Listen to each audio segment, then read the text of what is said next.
마곡지구는 2000년 이후 서울의 마지막 대규모 개발지역으로 금싸라기 땅으로 불렸는데요.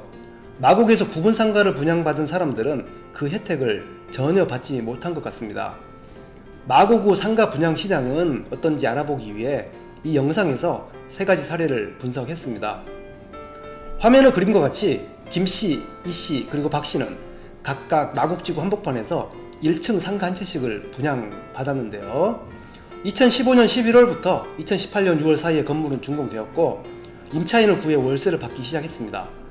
안타깝게도 처음 세를 놓고 5, 6년이 지난 2022년이 되어 각 상가 가치는 분양가보다 약 3억에서 4억 정도 하락했는데, 정확하게 표현하면 이들은 각각 3억에서 4억 정도 비싸게 구분 상가를 분양받았다고 말할 수 있습니다. 분양 시의 분양가 책정, 수익률 분석, 임대료 이력, 현재 가치 등 관련 내용을 자세히 살펴보겠습니다. 박씨는 12억 원에 달하는 구분 상가 한 채를 사기로 하고 분양 계약서에 서명했습니다.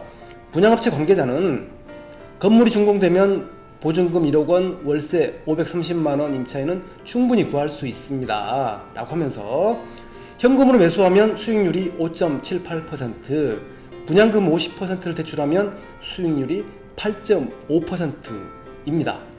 그리고 우리가 책임지고 임차인을 구해드리겠습니다 라고 했고요. 또한 도중에 피를 받고 팔 수도 있습니다. 대로변 건물 입구라 최소 1억 원의 차익은 발생합니다 라고 설명하면서, 또한 혹시나 임차인을 못 구하거나 상가가 마음에 안 들면 우리가 다시 사드리겠습니다 라고 박씨에게 설명했습니다. 분양업체가 제시한 금액을 기준으로 작성한 수익률 분석표입니다. 화면의 표와 같이 분양가는 12억 원이고 분양업체 관계자는 보증금은 1억 원, 월세 530만 원을 받을 수 있다고 했습니다. 현금으로 매수하게 되면 실투자금은 분양가에서 보증금을 뺀 11억 원이 되고요. 그리고 월세는 530만 원이기 때문에 1년 월세 수입은 530만 원 곱하기 12개월 해서 6,360만 원이 되고요. 따라 수익률은 6,360만 원 나누기 11억 원으로 계산해서 5.78%가 됩니다. 화면의 아래 그림과 같이 분양가 50%를 대출하면 초기 부담은 줄어드는 대신 이자를 부담해야 합니다. 하지만 월세 수익이 은행 이자보다 크기 때문에 수익률은 높아지는데요.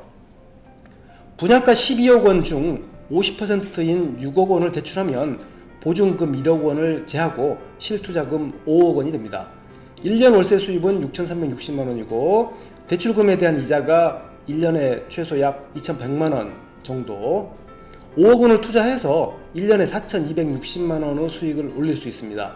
이렇게 되면 수익률은 4,260만 원 나누기 5억 원으로 계산해서 8.52%가 되고요. 박씨는 건물 준공 후 분식집을 운영할 임차인을 구했습니다. 분양업체가 제안했던 1억 원에 530만 원에 훨씬 못 미치는 보증금 5천만 원에 월세 420만 원 받기로 계약을 체결했고요. 게다가 4개월 렌트 프리까지 줬습니다. 시간이 지나면서 상권이 조금씩 살아난 적도 있지만 코로나19 위기를 거치면서 임대료는 자꾸 하락했고요. 박씨의 상가는 2022년 1월 기준 보증금 5천만 원에 월세 300만 원을 받고 있는 상태입니다.